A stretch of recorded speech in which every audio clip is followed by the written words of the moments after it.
In some way, almost all the questions have the same theme. It's just in different forms, but it's pretty much the same question, which is not surprising.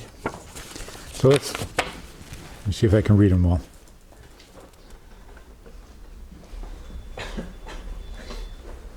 How can you be happy if what makes you happy isn't the best while being frum? Why is it so bad to trim your beard? Some rabbis do, not Chabad. Why do people make such a big deal about going to college and learning social studies? If you can't be perfect, what's the point of trying if you're going to Gehenna anyway?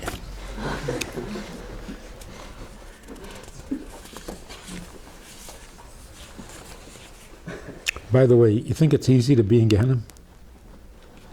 It's not.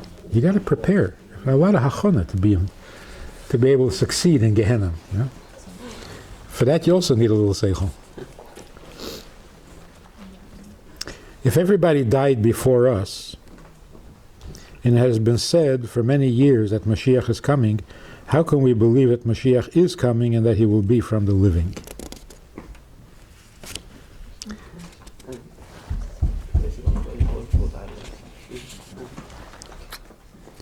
So, according to what you said, what happens if you can't ask yourself klotz kashas? Or two, we were created from Hashem, so how was Hashem created?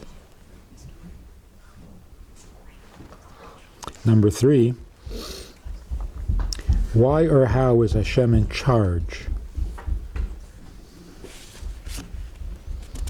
What should I do if I don't feel inspired about Yiddishkeit? Why are some mitzvahs stricter than others? It's all the same Ratzon Elyon. How come we find that some Chassidus contradicts halacha? Like davening Shachris the whole day and davening Mincha after the Zman. Why acquire a taste? I'm satisfied with less. In all aspects. So you see what the theme is? Basically the theme is, what's the big deal? What's the big deal? What's the big deal? We're going to Gehenna anyway. What's the big deal? I'm satisfied with what I have. What's the big deal? Nothing inspires me. You see that?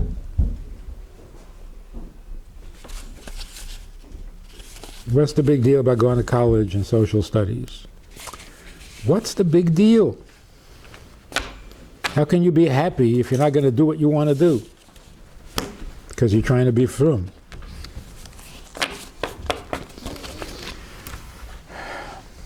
In other words, the question is, tell me something exciting. Because it doesn't sound exciting.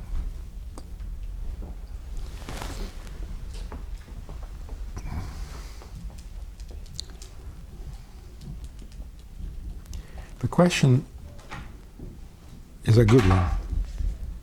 It's a question that you have to have. If you never have this question, then you don't count. Then you're not going to make a difference. You're not necessary. The reason the question is asked is because you know that it's supposed to be important, it's supposed to be exciting, it's supposed to be a challenge, and you're supposed to accomplish something important. But it doesn't feel like that. So there's already a contradiction. Something is wrong. You come to yeshiva every morning, you think you're going to learn something important. And you sit all day and you learn and learn and learn. Not important. So what? So you hope the next day. You think maybe a new Gemara, a new Masechta, maybe a new Meferish, maybe a new Maimon, maybe another Perek Tanya. Someplace there has to be something important. And so far, you've been disappointed. What's the big deal?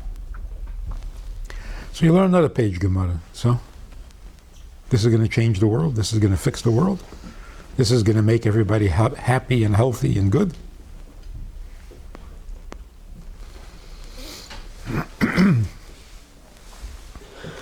The last years in yeshiva, when I was in yeshiva, I couldn't wait to get out. Because what am I accomplishing? Another daf Gemara. Let me go do something important. Want to go on shlichus? Do something. Another Perek Tanya. So now I'm on shlichus, and I'm thinking, I got to go back to yeshiva. Because you got to know something in order to be on shlichus. I got to learn more. I can't keep saying the same thing over and over and over because I only know two things. So when I'm in yeshiva, I want to go on shlichus. I'm on shlichus, I want to go back to yeshiva.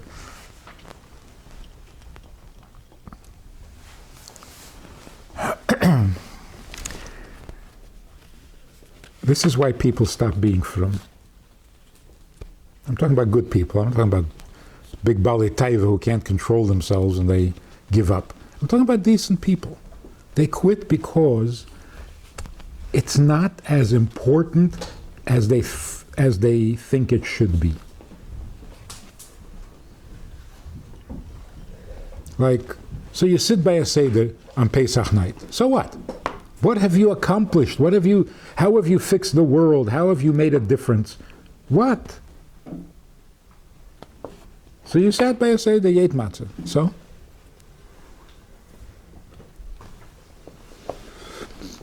And most good people, intelligent people, are convinced that life has to be more important than that.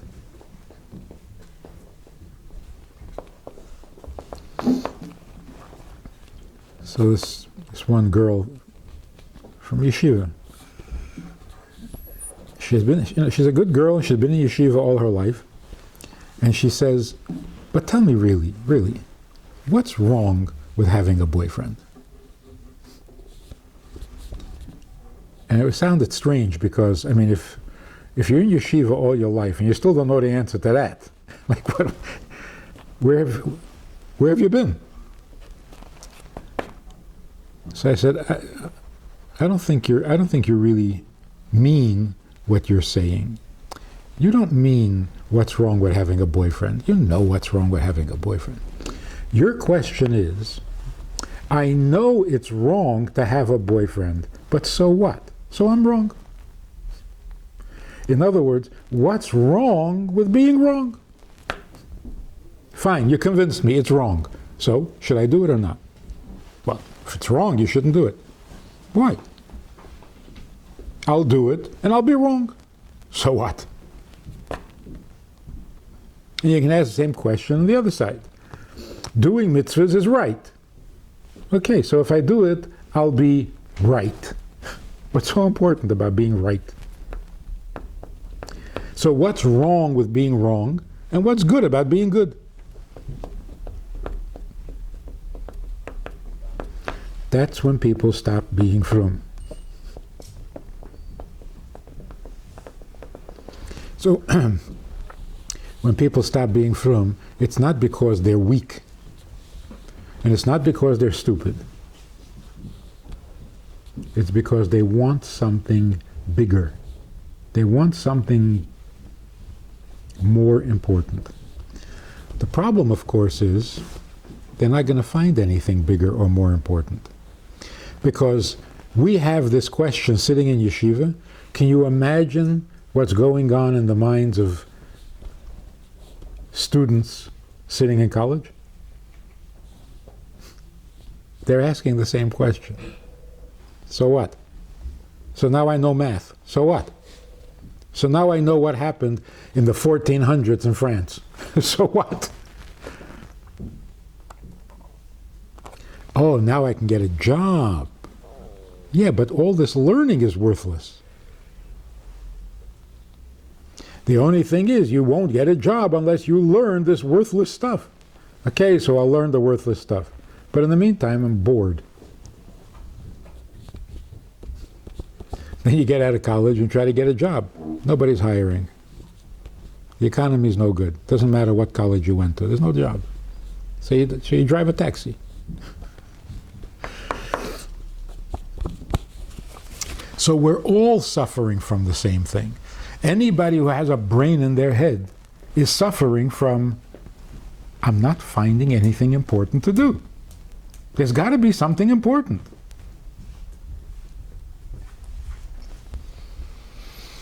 So I was talking to a group of women, frum women, and one of them said, you know, just being a mother and having babies is not the most important thing in the world.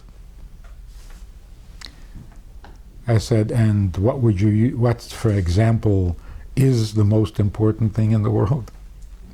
She says, I don't know, being a doctor. I said, what do doctors do? Doctors heal somebody's baby. That's what they do. Why is that so important? If having the baby is not the most important thing, then why is healing the baby the most important thing? Nobody should have babies. You won't have to heal anybody. No more doctors. So what is the most important thing? So if you ask anybody out in the street today, you stop 30 people in the street, what is the most important thing? You know what they're going to tell you? The most important thing is to clean up the environment, to save water. Why? There's a shortage of water. And what's going to be if there's a shortage of water? Well, people won't have what to drink. So what's going to happen? Huh? People will die. People will die and they won't have to drink anymore. Save lots of water. Save a lot of water. So we're running in circles. I was speaking to a Talmud Torah class. They were 16, 17 years old, which means that they stayed in Talmud Torah longer than most.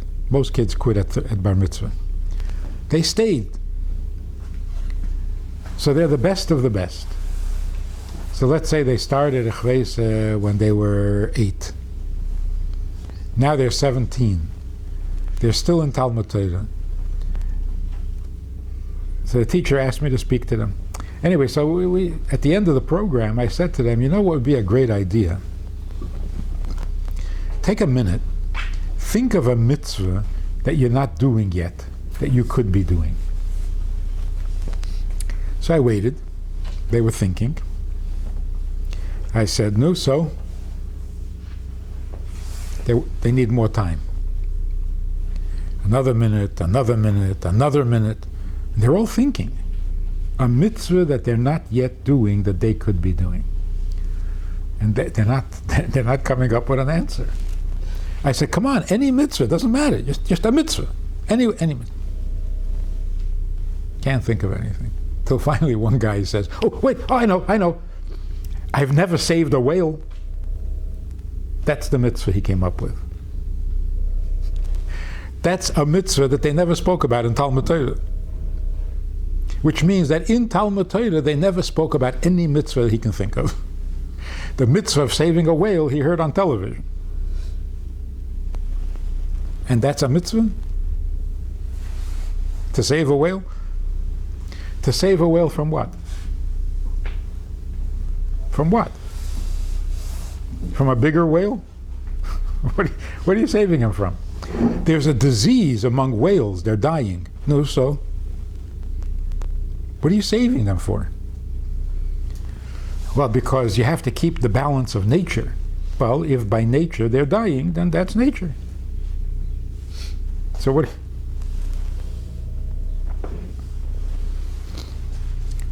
I read the story about these people who go out saving animals. They're real heroes. They save animals. They found some monkey that was injured. They took him to the hospital, this monkey. They cured them. They put a bone was broken. They put on a splint and they gave him vitamins and antibiotics and fed him the best foods. took good care of the monkey. Finally, the monkey was all cured. So they put him in a truck and they drove him back into the jungle, and they opened up the back of the truck and let the monkey go back into the jungle. Before they could even start the car up again, a lion or some cat came, grabbed the monkey and ate him. So what did they do? If they hadn't cured this monkey, what would have been? This lion would have eaten the monkey a month earlier. They took the monkey away. The lion was hungry for a month. They finally put the monkey back in the jungle. The lion ate him. What are we doing? You're trying to fix nature. And that's the best you can think of. No wonder people are depressed. There's nothing important to do. And this is a problem that the Torah mentions directly, indirectly, 3,000 years ago. People are basically bored because every human being who's a Mensch wants to do something important. Even people who say, I don't care, what's the difference? That's because they try to find something important and they can't find it, so they gave up. But everybody wants to do something important. So the Torah comes along and says, if I don't, the Eibishter says, if I don't tell you what my plan is, you'll never find anything important. Because there isn't. If the Eibishter doesn't have a plan, and he didn't create the world with a tachlis, and that tachlis has to happen, without that, there is nothing important.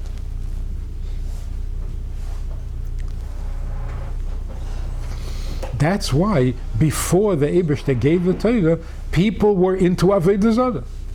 Why were they making Avodah Zarahs? If the Eibishter doesn't tell you to do anything, you have to make up an Avodah Zarah, and then you have to do certain things for that Avodah Zarah. Isn't that ridiculous? You make up an Avodah Zarah, and then you sacrifice to that Avodah Zarah? What are you doing? Because people desperately want to do something important.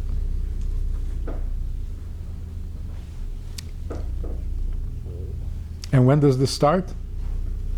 At what age? It seems that it starts younger every year.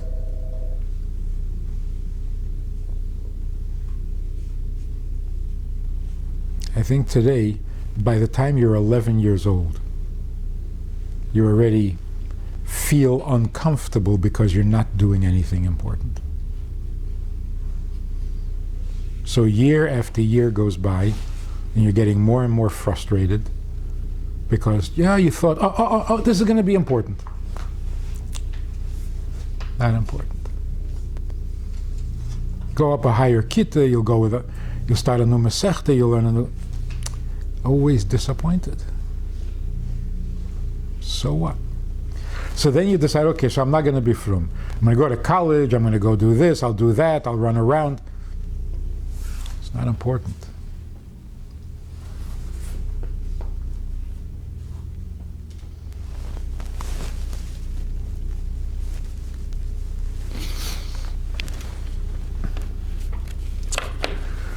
So let's start at the beginning.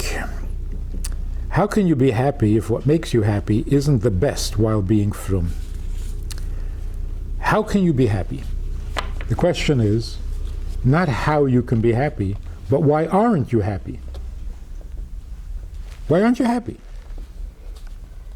You have an easy life. Basically, you can do whatever you want. Okay, fine, there are a few things you can't do. So that's what's making you miserable. Why are you not happy? And why is it important to be happy? So from the question you can see, how can you be happy if what makes you happy isn't the best? In other words, I have to be happy. But how can I be happy if I can't do certain things because I'm frum? Why do you have to be happy?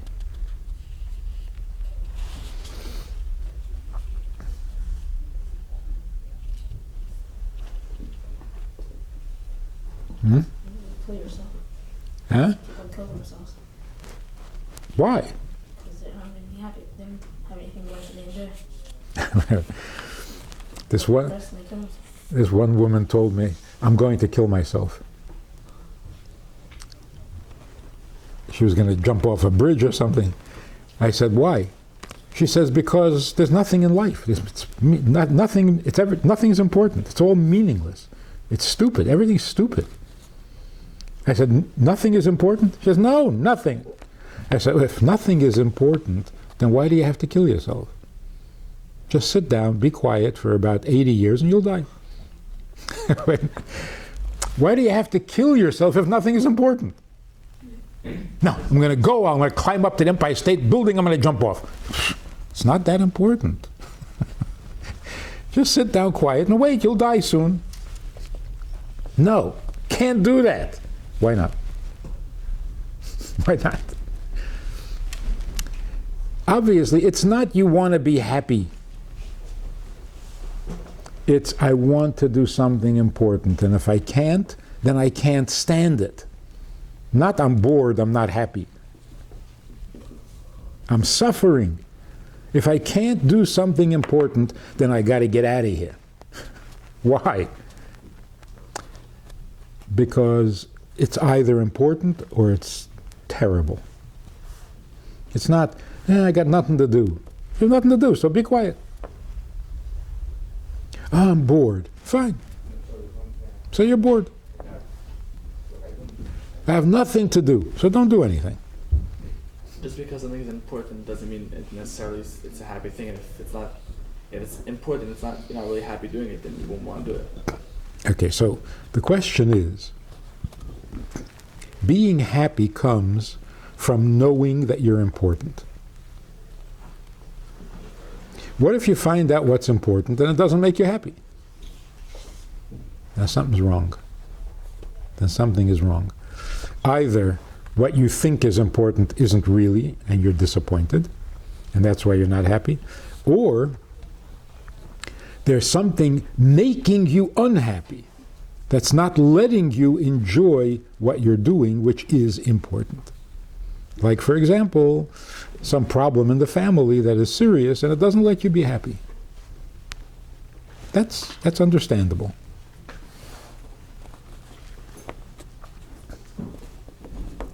So, where does happiness come from? Happiness comes from knowing that you're a Mensch. What does it mean to be a Mensch? To be a Mensch means I make a difference. I'm necessary.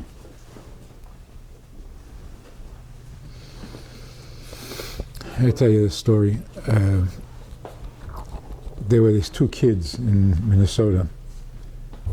They decided to kill themselves together, and they tried, and they didn't succeed, and they were put into the hospital in the psych ward for observation. The psychiatrist should determine whether they're safe or dangerous to themselves and to others. So for 46 hours, 48 hours, they have to be in this mental hospital. It's a very miserable place because there are some really dangerous people there. So it's like a prison. The doors are with bars, the windows have bars, the nurses carry stun guns. If a patient gets a little out of control, you gotta... It's a really bad place. And nobody's allowed to go up there. So these two kids were in this ward, and parents are not allowed to visit. Nobody's allowed. It's a prison. The only ones allowed are clergy, rabbis and lovable priests. So this mother calls me up and says, could you go visit my son? And I've been in this ward to visit adults, and it's a pretty scary place. So I thought, a kid sitting up there? That's really bad. So I said, yes, I'll go visit him. I didn't know the parents, I didn't know the boy, I didn't know. I go up there, you have to have clearance with I finally come to his room. He's lying there in bed like he's having a picnic. He's reading a comic book. He's happy. I said, your mother asked me to come visit. I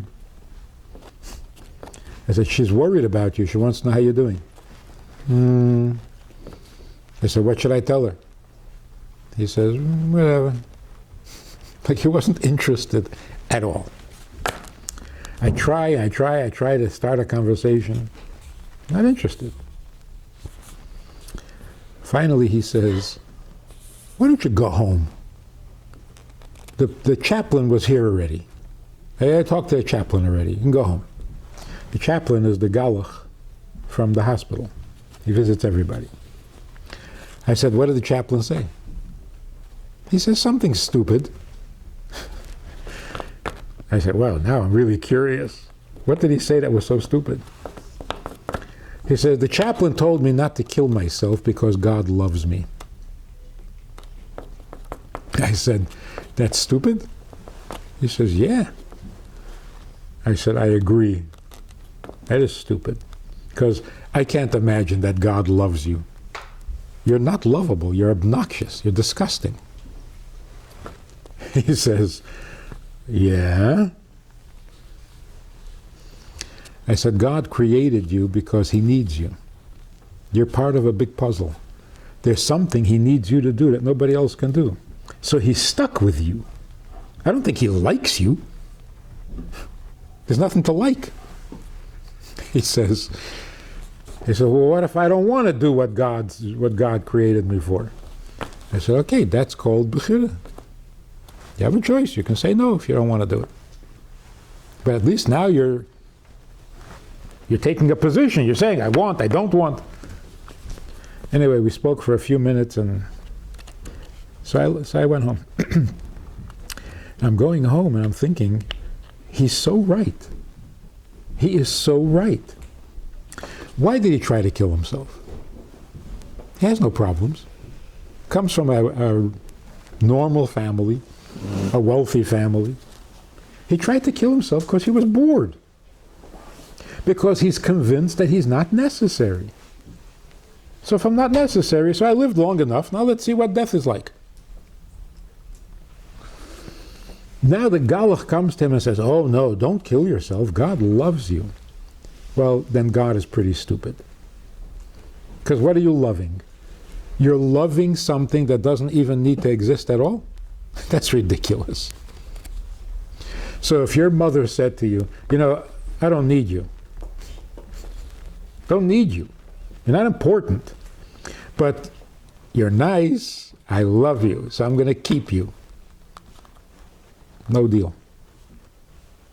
What would be better if a mother would say, I don't like you, but I need you? Or if a mother says, I don't need you, but I like you. Which one would you rather?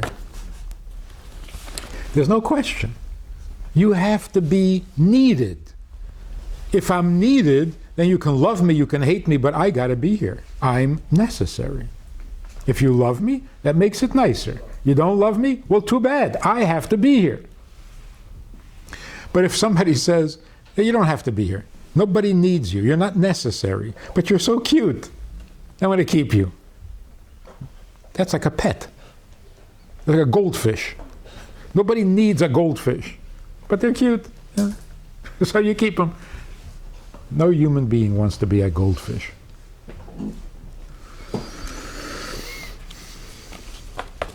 The kid is right. If I'm necessary and you love me, that makes my job easier.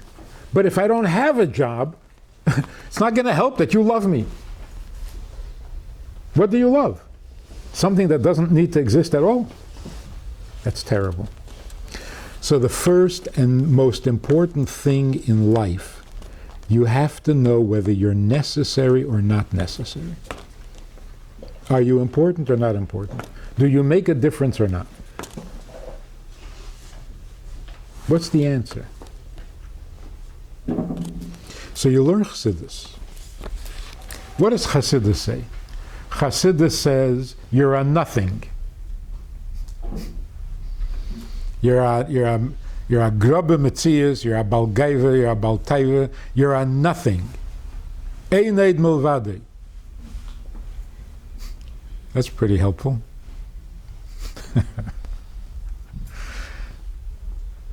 And he doesn't love you. So now what do you have? You start garnished, and he doesn't love you. You're going to Gehenna. I think that's about time to quit. What does Chassidus say?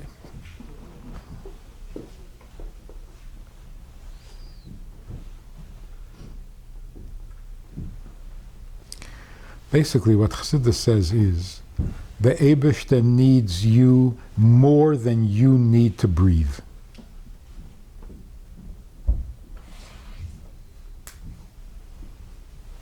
Not because you have talents, not because you... He needs you. It's his need.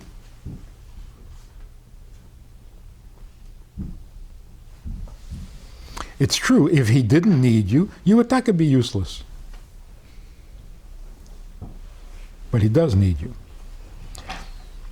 And he needs you more than you need to breathe. What does it mean, Bal Korchach Ato Chai?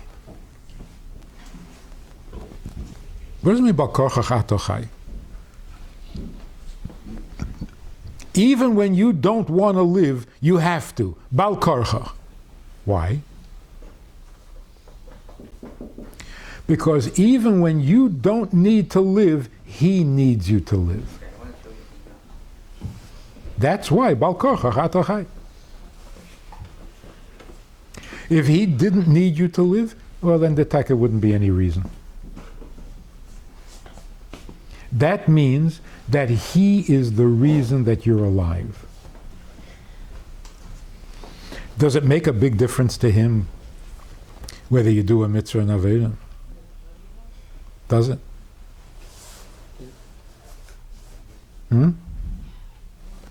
It does? Yeah. Didn't you say in your maimer, in your bar mitzvah maimer, you said im chatoso?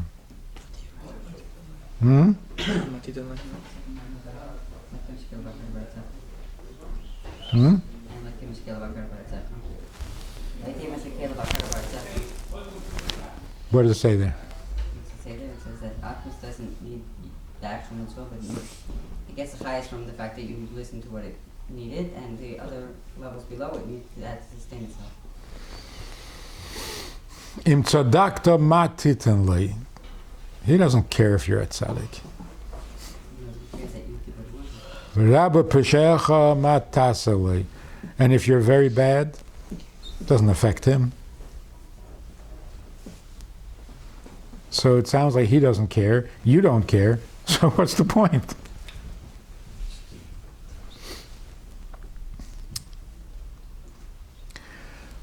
What does unconditional love mean? You know what I'm talking about?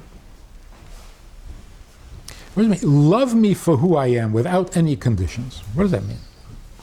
No matter what you do. So what am I loving? Understand what love is. Hmm? First, let's understand what love is. Right. Yeah, we started with that.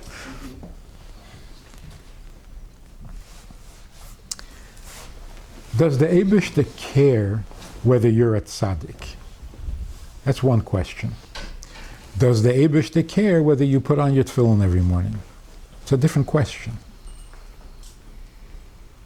It's possible that the Eibishter doesn't care whether you're a tzaddik, but he does care that you put on the tefillin. So will putting on tefillin make you a tzaddik? Doesn't matter. What's important is that you put on the tefillin, not that you become a tzaddik. So going to the question, what's the difference if I'm going to Gehenna anyway and nobody's perfect, so what's the difference? That's the whole point. The Eibishter doesn't need you to be perfect, he needs you to do his shlichus. To put on the tefillin. Will that make you perfect? Who asked you to be perfect? Whoever said that there's a value to being perfect? He doesn't want perfect. He wants tefillin. He doesn't need you to be a tzaddik. He needs you to do a mitzvah. Yeah, but if you did all the mitzvahs, wouldn't you become a tzaddik? Maybe, yes, no, it doesn't matter. The important thing is the mitzvah. Why? You get burnt for it. To him. Why? I don't know. You're gonna end up in the same place anyway. What do you mean? Even if you do, like you said, the thing of tzaddik or not doesn't make a difference to you. If not, then you're gonna end up in the same place. Right, and where you end up is not the issue. The issue is, will the Eibishter get what he needs, for which he created If he you? doesn't get it from you, he's gonna get it from somebody else. No, that's the point. That's why he created you. Then why Yeah. get burnt if it's not perfect? But if Can't get it from anybody else. then you don't exist, then what? Then he's gonna have to create somebody else to have that happen. No, if you don't exist, then he'll create you. If you kill yourself, he'll create you again. He's not giving up. But if you don't have to be perfect, why are you getting burnt? Huh? If you don't have to be perfect, why are you getting burnt? Getting burnt? Why are you going to get? What is Gehenna? Gehenna means you are terribly embarrassed by your own failure. That's called Gehenna. What happens when the Shama leaves the body and goes up to Shamayim? Huh? Why should I be embarrassed? It's fine. Why should you be? Hmm? I'll have to be You broke a perfect. box of eggs by accident on the floor. If you look into someone's standard, you feel embarrassed. It's very simple. But I'll have to If be you don't have perfect, to. so I shouldn't feel embarrassed. You shouldn't feel? No, I have to be perfect. No. You don't have to be perfect and you're supposed to do something that's not the same thing. Yeah. So first of all, let's all agree that by the end of our lives, we're going to be pretty embarrassed. No question. You're not going to be embarrassed? Of course you're going to be embarrassed. So, yes, we're all going to Gehenna. In other words, we're all going to go through a really embarrassing time when we get back to, if we die. And we're not planning on dying. So if we do die before Mashiach comes, we're going to go through a terrible embarrassment. How long can you be embarrassed? Up to 12 months. After that, you get used to being a neshama again and you stop smelling bad, so you're okay. But for up to 12 months, you can really be embarrassed by what you did or didn't do. Say with the help, you can be embarrassed on hand about your else. Oh, it's a completely different embarrassment. Because when you do tshuva, you're not that person anymore. You're not the same person who did the Aveda. So you can still say, yeah, I was once embarrassed, but it's not you anymore. So completely, and then if your Avedas become mitzvahs, that's altogether different. Then you really have nothing to be embarrassed by. So Gehenna is not a punishment. You did this, I'm going to burn you. That's a very nasty. Gehenna means when you stop being silly, you're going to be very embarrassed. Okay? We know we're going to be embarrassed. But that's only for 12 months. After that, you're normal again. So whether you're going to go to Gehenna or not go to Gehenna, that's not the issue. The issue is, with all the embarrassment, did you accomplish what you were created for? And it could be that you accomplished what you were created for, and you're still embarrassed. Because part of what you were created for is to do an Aveda and then regret it. That doesn't mean that you failed in your shlichus. So going to Gehenna doesn't mean you failed. It's all part of the plan.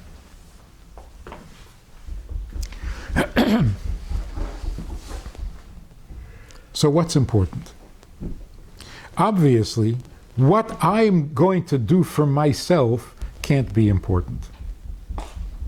It can't be, I was born, I need to eat. So I eat, that's it. That's it. I need stuff, I get the stuff, that's it. It can't be you were created with a need, you get what you need, you're finished. If you weren't created, you wouldn't have any needs, you wouldn't have to get it. It'd be just as good. So it must be, I was created with needs, but that's not what I'm here for. I was created because he needs. That's a whole different story. What I need, sof kol sof, if I don't get it, no big deal. No big deal. So I don't get it. But what he needs, that's the whole purpose of the whole existence of the whole world. It can't be that he doesn't get what he needs, because then the whole plan is a failure. That's not possible. So what is the purpose? What is important in this world? What's important in this world is to do what you were created to do. And because you were created to do something, that's why you are miserable if you're not doing it. So what do you have to do? Huh? What do you have to do that's different than someone else has to do? What's your special thing that you have to do? Good question. But the reason we're all miserable is because we are absolutely sure that we were created to do something important. And that's why if we can't find what's important, we can't just sit and wait to die. It makes us miserable. It's like somebody once said, having a neshama means like you're trying to remember a nigun and you can't remember it. And it's making you crazy. So your neshama keeps telling you, no, so when are you going to do it? And you say, do what? And the neshama says, no, come on. And you say, what do you want? The neshama says, something important. It's like somebody else said, you remember, you wake up in the morning and you remember that you have an appointment. You got to be someplace very important. You don't remember where. I know I have to be someplace. I can't remember where I'm supposed to be. So your neshama says, you got to get there. You got to get to the appointment. And you say, what appointment? Say, oh, never mind. Never mind? No. Can't never mind. The neshama doesn't stop. The neshama says, no, where's the important thing? You say, I don't know. That's what makes you crazy.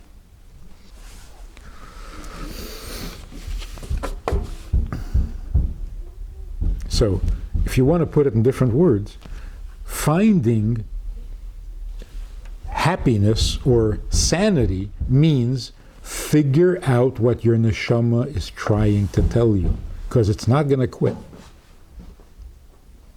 It needs something, it wants something, figure out what it is. So Torah comes along and says, I'll tell you what it is. Your neshama wants to serve the Eibishter. Because without that, it's frustrated. Al ani lo nevresi elo l'shamesh eskeini.